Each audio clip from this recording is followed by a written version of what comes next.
podcast. What up, dude? How we doing? I'm fantastic. Me too, man. I'm fantastic. I feel It's good. been a beautiful day. The weather's great. It has been. Washed the car. Luigi got broken into last night, but other than that, It though, did. we're okay. And the poor bastard stole Chef Davis's shitty ass laptop. Hewlett Packard. Yeah. Did you know there's an L? Sucks for him. Hewlett Packard. It's Hewlett Packard. Hewlett Packard, yeah, not Hewlett You Packard. know how long, like my whole life, I called it Hewitt Packard? It's fantastic. It's terrible. I love that so much. Pretty terrible. Our glasses are empty. They are. What is so? Late brother. Have a good day, sir. Wow. That color's insane. So talk to me. Let's go real quick. So today we're going to Umbria. Are we? Right? Umbria's the way. That's where we're going. All right. So I thought he booked a ticket for me finally, but he didn't. I fucking wish. It's all good. All right. So start off with obviously what is it that we're drinking? What's so special about Umbria? I'll talk a little bit about food afterwards, but go ahead. You hit it. Start it off. What's the first bottle we're having? Damn, another one we don't have food. I know. We ate the lamb already. We did. Lamb would have been so perfect with Sagrantino too. All right. Anyways, so Umbria. Umbria is the only landlocked region of Italy. God, I didn't know that. For real? Only one. Yeah, but what about up north? No, you got rivers and everything. Lakes. Lakes. Sorry. Yes. Not as far as the peninsula goes, but as far as no bodies of water nearby, really, like large enough to call lakes or rivers. Umbria is the only one, despite like it's a forest basically. It's like a whole hill forest region, so you would think there'd be some Do you rivers. feel weird as well with the fact that I'm normally on the left and you're normally on the right? So throw me off a little bit. It's freaking me out too. Freaking me out too. And then you started with like your arm up. Yeah. I leaned back yeah. into it. I'm like, yeah, that's weird. is he gonna caress me or not? Now it's my turn to caress him. There it is. So yeah, Umbria is the only landlocked region in all of Italy.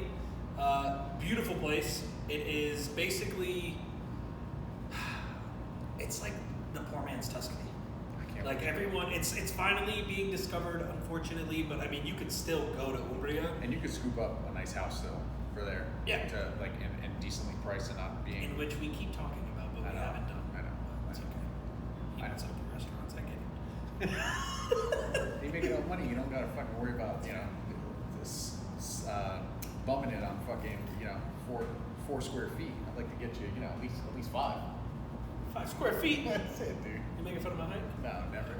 Never stop it. Yeah, so it's basically poor man's Tuscany as far as a tourist town goes, or touristy region goes, because it's literally south of Tuscany, it borders Tuscany. You get all the rolling hills and all the beautiful scenery you would in Tuscany, minus some of the water, obviously, the bodies of water and the lakes and springs that they have. But it's just there's so much rich history and tradition there that's just been undiscovered. With the wine, with the food, with just the culture as far as the Renaissance period goes. And prior to that, there's a lot that happened there, because you obviously have Florence as well. Yeah, it's really close by. Right. So, I mean, Florence was big, obviously. That's where Da Vinci and all these guys are from, and where the Renaissance took off and all that stuff. So people don't realize that a lot of that obviously filtered down to the next region below because they were right there. So lots of really cool stuff going on in Umbria. They grow Sangiovese just like everywhere else does in Italy. But they have one grape specifically called Sagrantino. So just put that in your hand. I'm not going to talk about it yet because it's on our table, but it's not the one in our glass. So we'll talk about that in a second. But and we should kind of talk about the king of Umbria, Paulo Bea. You got to kind of talk about He is the fucking man. He is the and king. everything he fucking does there is just insane. So yeah. So like I said, rich history there in all of Umbria, but these two wines in general. So it actually makes. Oh man, I probably should have. Well, it's probably going to come out just in time. It's actually funny you're doing Umbria because they say Umbria. Well, this time of year, on New Year's Day, you're supposed to eat cotechino and lentils, and that's supposed to bring good fortune and good luck for the year. It's like the Italian version of black eyed peas from Georgia Folks. So funny that we're doing Umbria. It's a good because we're probably hearing about collard greens and black eyed peas, right? Is what they do in the South. Yeah. And then what is the green in Italy? Well, you have collard greens too. Yeah, there's more collard greens. Yeah, there's a lot. Cavolo Nero. Yeah. Good amount of spinach. Which is like rapini. Yeah, rapini. That's what it is. So yeah, good amount. Yeah. So I wonder where it's Scuttle too. Oh yeah. Escarole for my non-cultured folk. Scuttle and beans. Scuttle though, which also translates to cold hard cash. Yeah. In case you ever hear me talking about it. I wonder. So you know how like Atlanta has obviously like the tie-ins with Italy, like Rome, Georgia, Yeah. Piedmont, Valdosta. Yeah, like I wonder if the Italians That's brought why I the whole black eyed peas and collard greens thing. I feel like I feel like one day I need to do a little in-depth research on why so many cities here are named after. And I wonder too, because I was thinking about Even Atlanta, Atalanta. Atalanta. I was thinking of World Cup, and I was thinking of soccer the other day, and I was like, shit, Atalanta. Like, Yeah. I wonder if there's a time. I googled it. There's gotta be. But there's gotta be. There's something. gotta be something. So Some fucking rich kitty came here and fucked shit up. Just makes sense, Probably. right? That's 11 fine. to 14% alcohol. this one? No, every Oh. We have your a- boy had to make muscadine right Oh here. my god, we have an ongoing joke because anytime we get some wine from a certain importer, it always just has a recommended percentage of alcohol instead of the exact like normal wine. It's like 11 to 14%. Enjoy. It should be good. Like, I don't know what it is. Just drink it. The golden rule in Italian households. All right, so let's talk about this wine because this shit is weird. Yeah. It's got a cool color and it's to it. even weirder for you little Napoli boy. Yeah. This is Greco. Wow. So, Okay. Aged or Greco. No, it's 2019. I mean, there's skin definitely contact, maceration. though. Yeah, plenty of skin contact. I actually forgot to remind myself how much skin contact is on here, but I'm guessing off the color is probably double digits, so maybe anywhere from 9 to 14 days is what I'm going to go ahead and guess. Okay. But yeah, it's Greco. They make a couple other whites as well. They only, oh my god, it smells like apple juice. Like it smells like Mott's. Not Martinelli's, because most wines smell like Martinelli's, but that one is Mott's. Yeah. That's fucking great. But these guys are great. So Colla Capretta has been around since the 1100s. The family. It's funny because it's got the apple juice, but it's got that like Vinsanto smell to it. Like it's That fortified, oxidation? almost Yeah. fortified. Yeah, so and they do that purposely. We've had their other white before. I think it's the Piccolo delle Sorbe, and that one is made with Montonico, I believe is the grape, which is also actually more of a Campanian grape as well, kind of like Greco is, because if you can't tell by the name, it's kind of Greek origin. Okay. Montonico. So that actually is typically found in South Italy. Sicily produces a little bit of it, Campania does, and then you have these guys in Umbria doing it. So I guess they just felt freaky one day and decided to go to Campania and bring some rootstock back. Makes sense. Why wouldn't you? Yeah, it works. Organic soil. So Talk to me about this producer though. all right, so Colla Capretta. Yeah. They- That's the producer? Yeah. Okay. So they are a family of 3, but they've been around since the 1100s, like I said, the Mattioli family. So right now it is the father, the wife, and the daughter. The wife, from what I've heard, does more of like the accounting side of the Okay. of the winery and the property, and then the daughter is learning from the husband now, or the father, and she's almost basically taking over. Okay. So it started off with dad making it, Vittori, I believe is his name.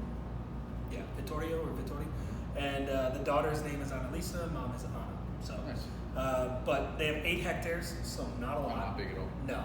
What's hectares? 2.2 acres. Yeah. So you do the math. 16 to 17 point something. 6. Yeah, he's the math guy. So yeah, 17.6 acres, which, I mean, if you know anything about farming, that's really not a lot.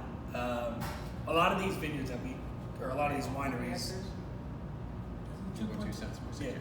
So a lot of these wines that we try to get are actually pretty small. Like nobody, for the most part, exceeds 20 or 25 hectares. That's what we try to do with our menus. Obviously, you got. I've never seen this label except for our restaurant. So I mean. Yeah, I've seen it a couple times, like obviously on Instagram and stuff like that. Yeah. But I've seen it in other stores. You can definitely get it. It's very allocated though. Okay. So like when they told me what they had, I was like, I'll just take whatever you got, and I'll figure out a way to sell it because I know all their wines are good. How much is the restaurant? This one is 98. So do you find Just over 100. Do you find like it's hard to sell anything over like $60 or $70 in white? Yeah, absolutely. Because people think red is king, Yeah. and people don't justify, or people don't bat an eye at spending $100 on a bottle of red, and it's probably just what they know. It's what they've trained, Of course. basically. Like, but to me personally, I'll spend more money on a bottle of white Same, 100%. all day. And it doesn't matter if it's Italian. It doesn't matter if it's No. from anywhere. The only spot I won't spend that kind of money on white is Chardonnay from California. Oh yeah, It's just you know what you're gonna get, and it's just not worth it. I'd rather buy a fucking shitty ass bottle of Crema. Yep, I agree. And then I won't spend much on champagne, but that's because you gotta spend. I mean, you gotta spend $100 for just like some basic ass champagne real nowadays. basic shit. But yeah, I personally think that anything that's about $80 or more for white, people go. Yeah, they balk. Yeah, and I'm like, can you just trust me? So why do you think that is though? You think it's just because people automatically think red wine it's better, more exclusive, or do you just feel like the country in itself is not educated enough to really enjoy white wines? Because I'll tell you the truth, I mean there's like the coast Ramey. Yeah. We can't give away. No, you can't. You know, and it's it's also orange. Yeah, which I mean like look at this one. Yeah. So like, you know, so this is on what list? White Bull? Bastone. So how's it sell? 0. I have to sell it. Okay, exactly. If that, or Matt Skinner or somebody like that who knows it, sells it. Because their red that they make, the Lautizio, is one of his favorite reds. Yeah. Also one of my favorites. Yeah. He sells it, and then he also knows about the white, so he sells it. But for the most part, it's him or I. Yeah. That's about it. And it's sad, obviously, because all their wines that they make are great, but their whites are very special because they're just different. Yeah. Like, all their wines are made in open top concrete. They don't make any wines any other way. It doesn't matter if it's red or white. Which is pretty amazing. Yeah. Open top concrete is pretty Yeah, badass. I mean, it's badass. It takes a lot of know-how Yep. because you can fuck that up real easily. And, you know, I think for the most part, the problem is too, though, is that type of fermentation Americans also are not used to. Yeah. Because it does bring a little bit of that funky tone to it at first, and then it opens up and airs out and goes away, and you don't have that sulfury smell. But yeah, I think as far as why the whites don't move at that price point, I think it's people think that it's not worthy. I think they think of it as an obsolete grape compared to being red. I think being American, the whole Napa Cab and Bordeaux thing, the rivalry of California and France, I think also plays into part because, sure. And then all on top of that, like people, I mean, what's Round Bauer in the fucking store? Well, you know, so- like $30-$40. So people why do you think so many people drink California Chardonnays? Why do you think that that's the thing? Is it just because it's so readily available and that's what everybody has? Do you think that wine like this still hasn't really hit like the U.S.? Because I mean, you go anywhere else, you go to certain areas of the country and you're drinking this kind of wine. So that's what I was gonna say. So you go to certain areas of the country, I think it's more of a, you know when you talk to somebody and you're like, why do you love Budweiser? Yeah, They're like, yeah. well, that's what my dad drank, Yeah. and that's the first beer he gave me, so that's what I drink. So I think it's something like that. I was talking to people the other day from DC, and they said, and it was a cool term. They said DC is a wine city, Atlanta is a cocktail city, and that makes sense, right? Because I mean, in my opinion, it's true, right? I mean, like if you look at all of our sales, we're always selling more alcohol than we are. There's wine. only like every now and then wine, wine and it's like 0.7 to 1.2%. Yeah. There's no more than that. Now in Connecticut and New York, when I was working there, and when I owned the restaurant in Connecticut, it was mostly wine sales. It was all wine. Well, I sales. think that also has to do with just the culture too. Like the South is, Atlanta's got clubs. Yeah. You know, like that. You don't drink wine at the club, No, really. absolutely Like, not. I'm the only weird one. Yeah. If I ever do go to a club. Yeah, and that's the thing. Like you're drinking cocktails, you're taking shots, you're doing this and that, and that's just part of the culture. Whether it's a club, one of Atlanta's legendary strip clubs, doesn't matter. You know, like, and I think when you go to places like New York and all that, it's just part of that culture. Like they have way more of a sit down restaurant culture, but you also have the culture of it being the melting pot. Like if you're from New York, you've experienced places like what we have brought to the South. Sure. And it's nothing new, but you can still appreciate it because you're like, finally, there's some good food and wine here in Atlanta that's Italian focused, but at the same time, it's just like, yeah, we had it in New York too, but then the people that are raised here, they're like, I don't know what they're trying to do here. Yeah. Like, why do they think this is so important? And it's like, because it's the whole experience. It's not just a piece of pizza on a fucking plate. It's not just spaghetti and meatballs or a meatball flight or anything like that. It's supposed to be the whole thing. Like, we're trying to take you somewhere and let you enjoy something as a whole. I'm not trying to give you Bordeaux or buttery Chardonnay with your pasta. or anything you eat. So I think it's just, I think it's the mix-up of the culture and things like that, and it'll get there. I think agree. eventually, I think it's getting better every day. Yeah, I was gonna say probably in the next 5 to 10 years, Atlanta's probably gonna be more of a wine city. Yeah, which I hope, because I mean, fine wine sales are already going up every year. It Yeah. goes up more. It goes up more. So I don't see why it wouldn't eventually trickle down. My And it's our biggest generation beef, too. yeah, and my biggest beef is you can't get certain wines here because it's only in South Carolina, or it's only in somewhere, and that's why like I always send you messages. I'm like, yo, why the fuck can't we get this? Get this, get this. Yeah. You know, It's because nobody can justify it as a distributor. Yeah. Like, what, you're the only one who's gonna Yeah. buy it. Like, all right, well. And now that you're on board here, you're getting you're bringing in a lot more of these wines, which are fantastic, and people fucking love it. Like I mean, like When they do try it. Yeah, and my thing is, I think what makes us special is, when was the last time you had an orange wine from Umbria? Yeah. Never. And I mean, for the most part, like the only whites you get is Orvieto, and Yeah. there's only like 2 or 3 Orvieto SKUs in And the state. Grechetto's there, right? Yeah, and Grechetto. I mean, we have a Grechetto one at White Ball right Yep. now, Atlanta Glass. It's great, and it's a steal. But yeah, I think when it comes to, Umbria as a whole is just hard to get because it's so small. Yeah. And their wines, like these people only make 8,000 bottles a year across amazing. 8 SKUs of wine, amazing. or 6 SKUs or something like that. So that's nothing. Yeah, and for Really. any of it to even get to the United States is a pretty big deal. Yeah. So I think when people really start to understand, and I'm hoping that's what this podcast will do, and then eventually like getting more shots of me just sitting with Rachel, and her videoing me on one wine. What am I drinking? Yep. What am I smelling? What am I tasting? Quick blip about it, things Yep. like that. I think the more we start doing that, the better off we'll be. Because cocktails are cocktails. Like, it'll always be cocktails. I'm not Yep. saying cocktails aren't great, and there's a lot of great bartenders, not just in our company, but all across the city, and they make some really cool shit. But in the end, like to me, when I drink a bourbon cocktail, I kind of know what I'm gonna get. Yeah, of course. Vodka, Absolutely. gin, like I know what I'm gonna get. For sure. With wine, you never, especially the type we bring in, you Yeah. never know No. what you're gonna get. And the thing is, this bottle could be totally different than another bottle from Yeah. the same case. Yeah. You never know.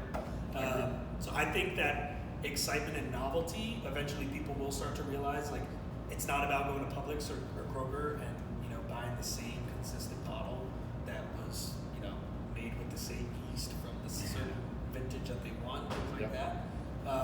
I think once people start realizing that it's a living, natural thing, and it has its variances, it's got its ups and downs, and you're not going to taste vintage differences in a bottle of Camus or Rombauer or anything No, like that. absolutely The only time you taste vintage differences is in good wines like these, or like Yeah. the Bordeaux's that aren't in the store, the real Bordeaux's and things like that. Yep. So I think once people realize that, it'll all get better, and It'll pop off. maybe people will spend $100 on a bottle of wine and realize I hope it was so. way better than the $100 they could have spent on a Montepulciano or something else. I hope so. Yeah. All right, well, let's dive into this. Cool. All right. So right off the rip, Welch's No, apple Mott's. juice, Mott's apple Mott's. juice. Mott's. Colors, Amber. yeah, like a person with dehydration. Yeah. Hangover piss. That's it. That's it. That's a bad hangover. It's dark. Man, that smell Ooh. is insane. It's a little different now too. Yeah, it's definitely opened It's up. opened up. It's still fucking good. It's appley, but it's not. You know what? It smells more like the flesh of a golden delicious apple now. Like it's not. Told you. It's not a. I tell you guys all the time. Wait until you see There's no more and how he apple describes juice stuff. characteristic. It's like the inside of your mother's shoe after Say, watch out where you go with four, this. after 4 days of running and eating pecorino romano. It's funny you said that because I was going to say cheese rind. Well, yeah, I mean, and you gotta remember Umbria, right? So like. Oh yeah, so let's talk about the food. So Umbria is known for braises and stews, right? They're known for pasta, really, really well. They're known for a pasta that's one of my favorites called strongozzi, and it's just like a really, really thick fettuccine, almost kind of what we're doing at Alici. That one I ate today. Yeah, so that is scialatelli, that's got milk in it. The one from Umbria is water, olive oil, and eggs. So a thicker thicker pasta, normally done with duck braise. That's I on don't the record. want to talk about it. I gotta say it every once in a while. But then like a duck ragu is what they're known for. We gotta remember something else. Umbria is known for black truffles. So you gotta think, Yeah, true. one of my favorite dishes from Umbria is an orcino truffle pasta dish, which is absolutely amazing. I just, I think Umbria is there probably, a cheese that they're known for? They're pecorino. It's Pectese or something like that. It's really, really good. So sheep's milk cheese. Yeah, and I think Umbria, in my opinion, is one of the most underrated areas of Italy. Nobody really talks about the cuisine of Umbria. Like if you go up and down the coast, like Naples, pizza, certain pasta. You go to Tuscany, it's pasta, it's cingale, it's stuff like that. You go to Piedmont, it's agnolotti del Pin. You go to Venice, it's fish, it's rice. So like it's all different. Umbria, I think, never really gets the respect it deserves, except for New Year's Day, and you get to eat fucking lentils with quinoa. Other than that, they don't get it. Umbrian lentils are some of the best lentils. Oh, dude, those! Oh my god, I remember my dad used to go online, and he had to pay like $10 for shipping or $20 for shipping. He didn't even care. Yep. And it was the best lentils ever. I don't know. I mean, I think they were just called Umbrian lentils, but like they obviously probably have a genus name or something like that. But they were hands down the best lentils I've ever had in my life. And these people actually have 2 hectares dedicated to farro and other ancient grains. Nice. As well. I love that. And another 2 of olive oil, and then the rest of the 4 is. Don't even get me started on Umbrian olive oil. It's not my favorite. Listen. I live for Sicilian olive oil. In my opinion, I think Sicily has the best olive oil. I'll go on the record and say Tuscany's got good olive oil, but Umbrian olive oil, in my opinion, is again so underappreciated. Nobody really gives it the love it deserves. You know what Umbria reminds me of? And it's cheaper than everyone because they don't have the name. Umbria reminds me of the same disrespect that Basilicata gets. Yeah, because it's like right under there's other Campania countries, like Naples and all that. you got Umbria, you got And surrounded by Bologna, Tuscany, and Rome. Yeah. I mean, you're surrounded by Prosciutto di Parma, fucking Lambrusco, Tuscany, and then Cacio e Pepe. It's like Scottie Pippen was a great player. Yeah. He's got overshadowed Yeah, by Michael Jordan. Yeah. Exactly. That's basically 100% I agree. All right, let's taste this. Is there a cured meat that Umbria's known for or no? No, not that I know. I mean, cotechino is a sausage, so it's kind of they're known for dried sausage. Like I mean, I've had like a really really thin sausage that's dried out. It's fucking amazing.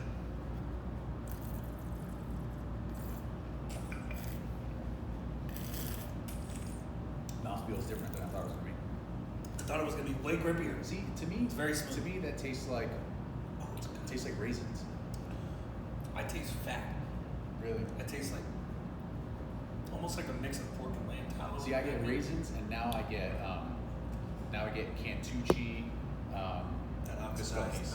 Biscottis. The nutty no? Yeah, like straight hazelnut. Yeah, I think I'm tasting more like a dry aged fat. Yeah. Almost like an oxidized fat in a way. It's warm. Oh, it's 14%. That explains it. I expected way more tannin. Yes. I expected more tannin. Same. But I'll tell you something. We say it all the time, but now I want cheese. Yeah. I want a lot of cheese with this. I want something I want sharp. pecorino. I want something sharp as fuck. Yeah. With this, without a doubt. Like not the Toscana. The Toscana's too soft for me. But like a really sharp pecorino, I'm all about for sure. I'm gonna tell you the truth, man. Normally I'd spit this. This is fucking amazing. I mean, I'm drinking this. Because you're gonna be taking it. Oh, nice. I'm trying to live by your rule. I'm gonna drink it during the week. How are you gonna make me do this podcast on Tuesdays and then say you're trying to live by the rule? Man, you gotta have a glass. I started getting like a herbal, like thyme, marjoram note on the nose, but I don't get it on the palate either. Which I was actually really looking forward to because I was like, oh, an herb. I get the time. Do you? I get the time. But you get like because then you can take like a herb crusted pecorino and put it with this. Yeah. It'd be fucking crazy. Yeah. So it's funny because You know what would be really good with this too? Anything like with what's the stuff you guys use, Rachel? Herbs de Provence with the lavender and stuff like that. just say shit out of here. People want to know parents. Yeah. Just trying to help out. I like a game bird for me. That's what this Yeah, is. So like a squab, a duck. You know, I mean, fucking, you want to go pheasant? I'll go pheasant. You know what I hate about game birds? There's no meat. No, I mean, Except the duck. because they're working. They work. Chickens and fucking ducks, you throw them in a room and confine them. That's why we fuck it all up in this country. You have a chicken in Italy, it's totally different. It don't taste like a chicken here. You're It's right, shit's you're right. dark. It's like the pork too. Yeah. I you can't really buy gotta grocery break that store shit. pork anymore. Oh my god, it's so bad. You gotta buy it from. We get it from Carl. I get it from Carlton. Carlton Farms, yeah. There's a I can start buying shit from White Oak Pastures. Oh, I think they're just really expensive. Talk about Scarol. Yeah, really fucking expensive. There's a brand called Fire Brand. Eat it on air. Yeah. Let's see if I can get it. I don't know if White Oak will give us testicle, but I'll fucking do it. Awesome. We got Raw. farmers we can ask. Raw. And then Yeah, shout of out course. Liver King. Yeah, and raw testicle, finish it with bubbles. That's it. Yeah. Fucking Franciacorta. So can we do one episode just on Franciacorta? You love Franciacorta. How about, can we do Franciacorta versus Trentadog? Yeah. Because That's I fine. feel like Trentadog's my shout, and you wanna do always one are like Brusco against Gragnano? Trentadog. And Brusco against Gragnano? Yeah, but we have to have a guest on that's never had the two. We gotta figure that out. So we can get a reaction. Tony Williams on. We can't. Nah, Wait. she knows She knows Gragnano. Yeah, we gotta figure somebody out. Yeah, we'll put Robert on. Rachel's over here pointing at herself, so we'll just definitely pick Robert instead. I don't drink anymore. Oh, Good for you. Big I do. alcohol. nice, man. Good I for love you. that. Good for you, dude. I tried and then got paid to do it. And we're so- doing this yeah. now. I was like, all right. Never doing this now. Alright, last swiggy. Let's do it. What's next? You know, we gotta come up with like a thing. You know, what's his name? Fucking Pizza Boy's got the one slice, everybody knows the rules. Yeah. But I can't say one sip. Nah. Because then I just took it from him. We gotta Yeah. come up with our own thing. Make it funny, like one bottle or something. Two Take the whole guineas in a bottle. That's it. 2 guineas in a bottle. My God. That was supposed to be the name of the podcast, but It was. he was afraid it wasn't PC enough for 2022. Yeah, you never know. You never know these days. Rachel's only job is to make sure I don't get canceled. That's it. She's got nothing else. Just make sure Jeff Pat doesn't get canceled. Because there's a good possibility with my mouth that I'll get canceled. Did you say you got the time or the margarine? Time. I got margarine. Really? Interesting. But you're probably right. You are the chef after all.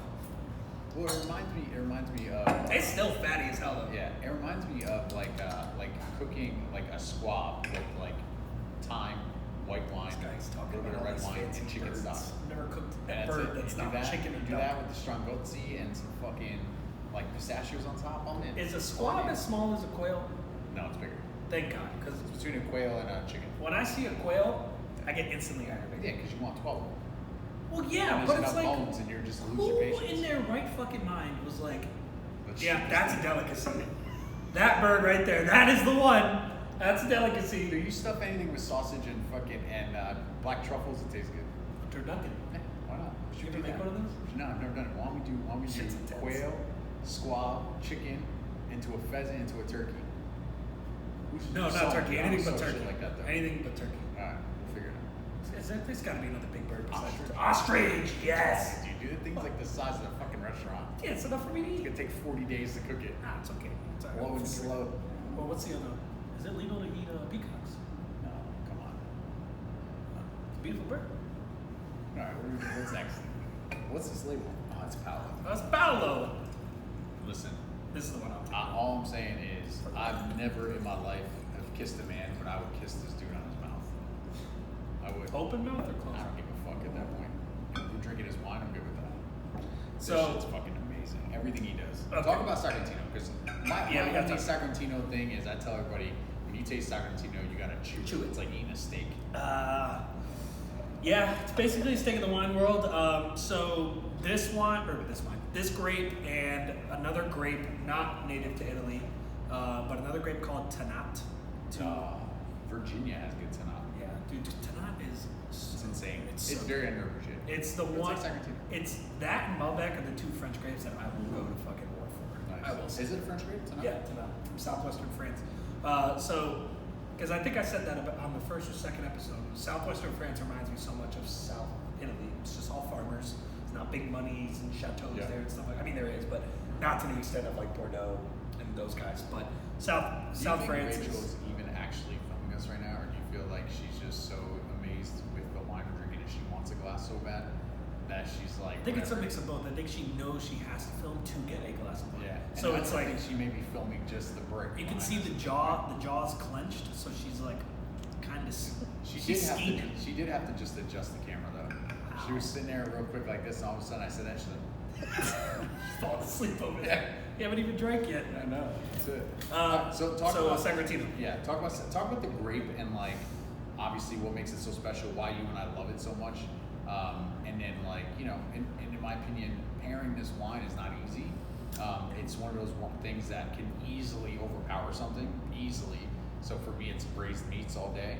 Like I would do fucking like a braised short rib with like a gnocchi, or a braised short rib with cavatelli, over polenta, or fucking anything like that. I've had Sagrantino before at Blue Hill Stone Barns, and they paired it with cured meats in their cured meat room, and it was fucking amazing. Yeah, so that's the way I'm thinking of when it comes to Sagrantino. It's let's talk about it first, and then I'll talk about the pairs. So Sagrantino, I haven't tried this one. The nose is insane. Yeah, I haven't tried this one. I'll take that.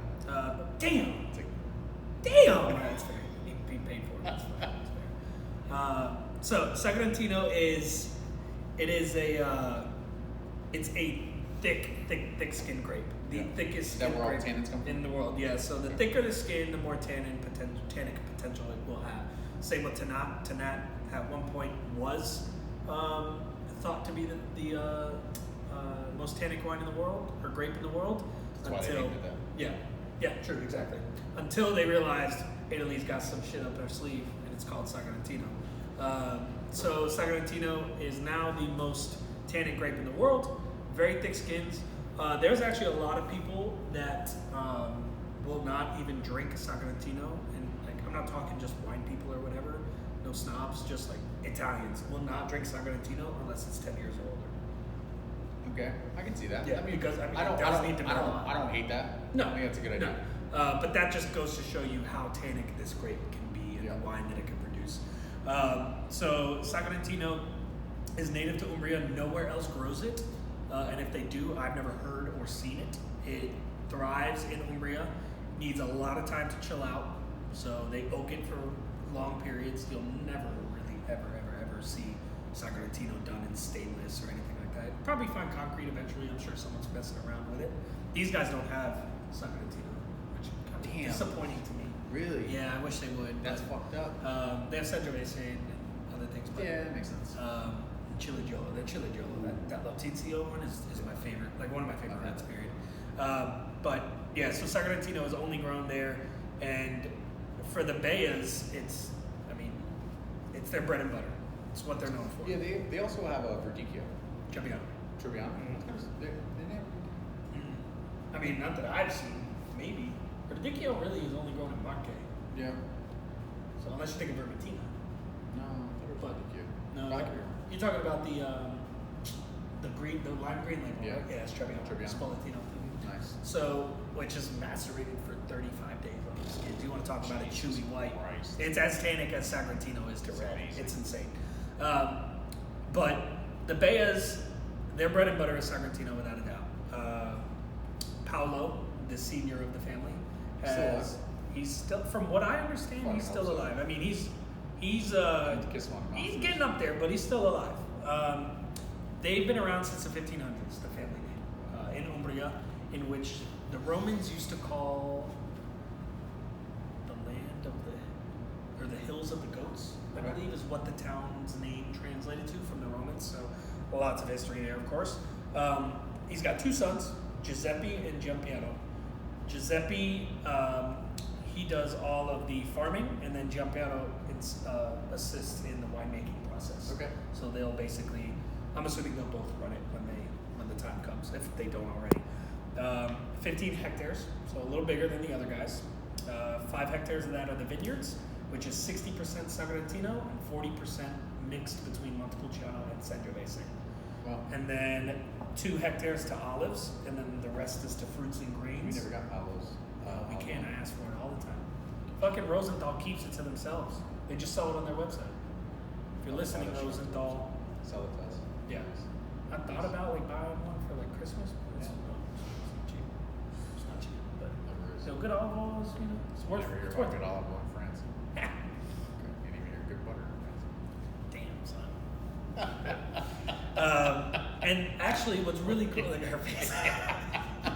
I wish you guys were able to see this right now. She's not happy with us. Don't worry, this podcast will blow up to where we get 360 cameras and they'll just see the whole set. That's it. We'll just see Rachel roll her eyes every 5 minutes. Yeah, hopefully by then we'll have a set. That'd be nice. I hope so. Yeah. I gotta get TikTok. The other hectares is all the fruits and grains, and they basically they live off everything off the farm. Really? So they have their cows or sheep, everything. They have the meat that grows there as well, or is raised there as well. But the fruits and vegetables, they have 2 hectares, so 4 acres of fruits and vegetables. So they never run out of shit. So they truly live off the land.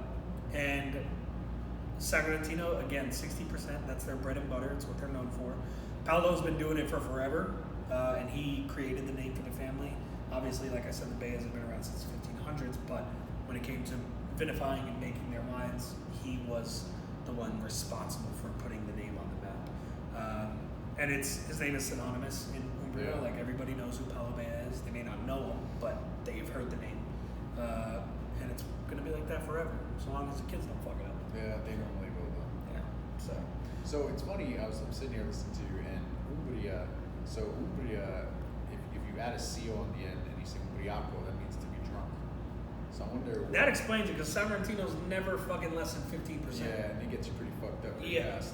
And I mean, this white was 14. Yeah. So I'm trying to understand how there's no way these people live off of Sagrantino. Like, I could not drink it every day. No, but they probably live off of Sangiovese, and then this is the special one. Yeah, true. It's Because they do have a lot of when you go to Sangiovese. Campania, it's Italianico, and then you drink a Terrassi on a special day. Yeah, But you know, the funny thing though is, when I was in Amalfi in 2015, a bottle of Radici Terrassi was like €4. Fucking insane, dude. Insane. All right, we tasting this? Because that nose is fucking crazy. You smell that shit from across the room. Fight you to the death to take this bottle. Take it on. No, you take I'll it. take the white. No, please, you take it. All right, what are you getting on the nose? What aren't I getting on the For nose? real. Dude, tar, Yeah, tar right off the rib. fucking black cherries, Yep. the faintest hint of balsamic, or Right, just no. a vinegar of some Vinegar sort. for sure. But not in a bad way, No. for the record. Just it smells like it's got some acid. Strawberries. Yeah. Very ripe strawberries. Yeah. It smells like the way a strawberry looks. It's Yeah, weird. yeah. It really is. Like It's weird. And it actually kind of looks like when that strawberry is just way too fucking ripe, Yeah. and it's like falling apart without even Oh, I when got you just look at it. I can't wait anymore. It smells insane. This is not as herbal as the Rosso di Mayo. Paolo Bea makes a few SKUs of Sagrantino. He has this one, which is 100%, another one that's more higher end than this bottle, and then he also has the Rosso di Mayo, which is the entry level Sagrantino. That was the first one I ever tried. Sucks every part of moisture out of your mouth. It dries your mouth up in seconds, which is awesome. It's super fucking tannic. Yeah. And then the other Sagrantino that he has is a blend of Montepulciano and Sangiovese in that one. Nice. Is a I've had little that softer. A one. lot of You've people let me like try that it. one. You tried it? Yeah, you've had me try that before. How did you try it? And I let you try it, but I haven't tried it.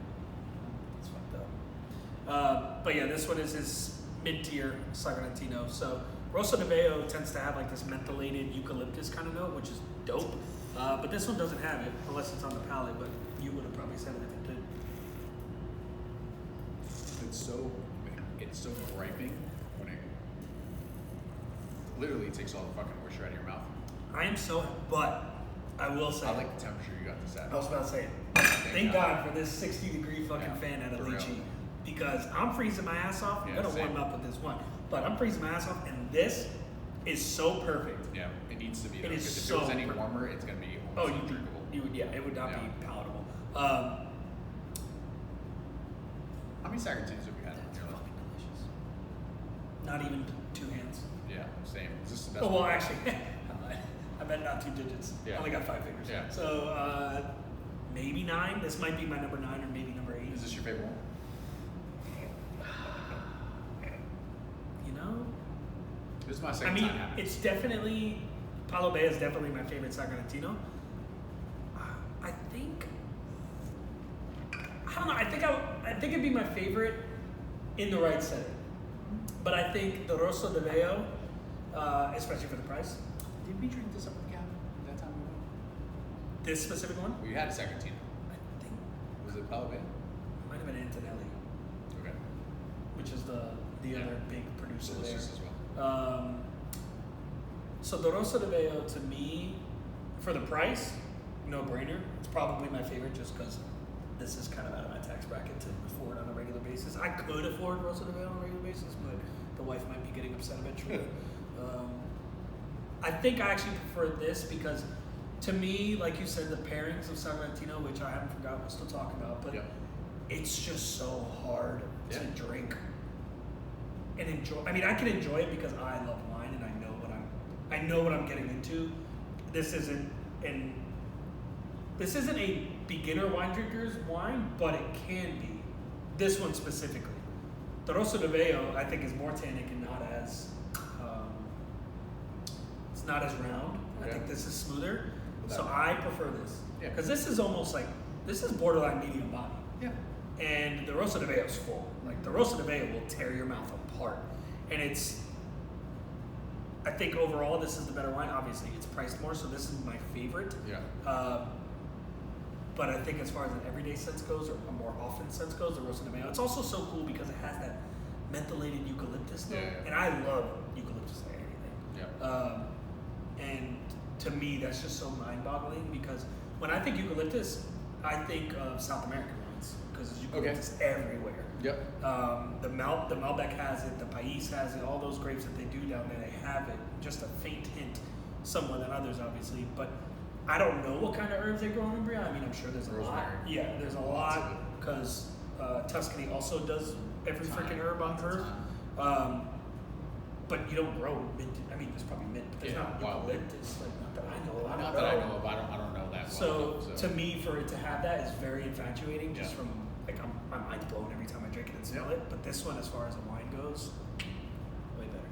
Nice. But technically, if you're looking on the menu, this bottle's $50 more than the Rosso di Veo. And it's also, you're also paying for his name and everything else that goes with it. And, you know, the small production and everything else that goes with it. So and probably Rosenthal's addition to all that as well. Leave it at that. Yeah, exactly. So pairing Sagrantino? Well, I mean, we talked about it. You're braising meats with this. Sure, you did bring that up. It's a lot of stews, it's a lot of braised meats. It's a lot. I like the cured meat aspect. I'm sure. I haven't had it with short ribs and polenta or anything like that. No, I mean, but I'm sure it goes great. Even like a game. So like a venison, a fucking a braised duck, anything of that nature. In my opinion, will go really well with your venison from last year with the cocoa. Cabin.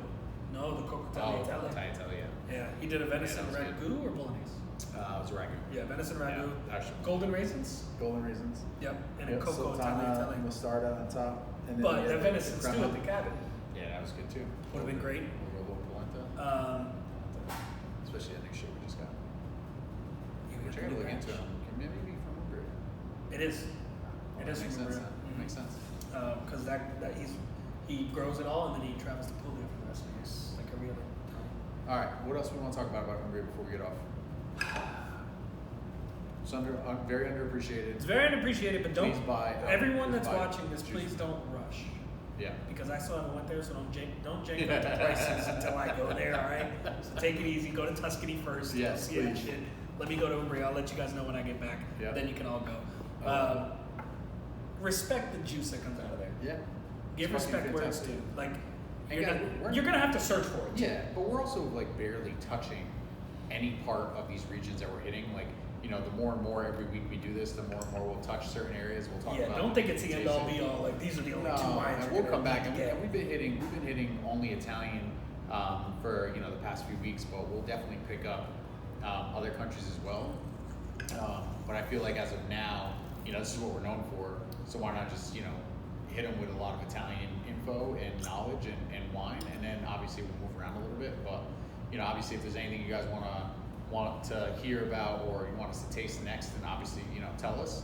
But yeah, I mean, in my opinion, I can't wait to go to Umbria. I think it needs to be soon because I feel like I've missed it already for 38 years. I haven't been there. 29 for me. Nice. Yeah. Look at that. I'm a little behind there. I think we gotta go. Yeah. We really gotta go. We do. I mean, and that's the weird part about Umbria is like, how would you do that trip? Because I don't think you need. No. I'm saying like I don't think you need a whole 7 days in Umbria. Like you could do it. Yeah, we do. But like. You just visit vineyards. Do you go to Umbria and then you go to Tuscany, or do you go to Umbria and then you go south? No, I would go. So it would be for me. It would be flying to Rome, Umbria for 5 days. 5 days in Tuscany, going. Why don't you fly to Florence? It's right there. But it's easier to find. Everything's easier to find. True.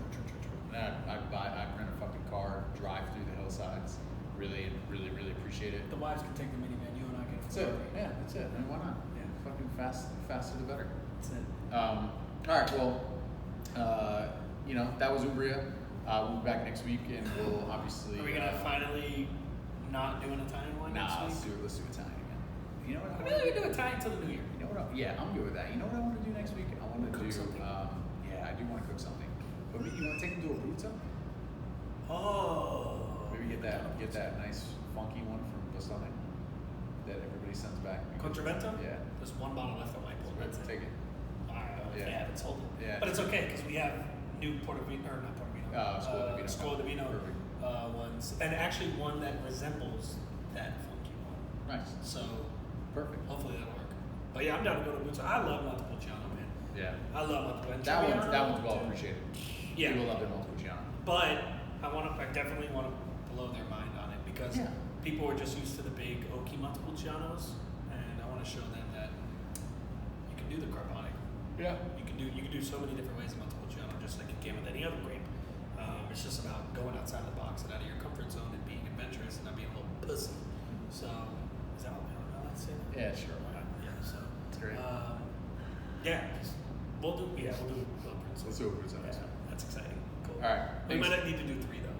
Yeah, it's fine. Let's do 3. We'll make sure What do we have to work on on next week? we're in Christmas season. Oh gosh. Shopping shit. All right. Well, thanks for joining in, guys. We'll see you next week. See ya. Bye.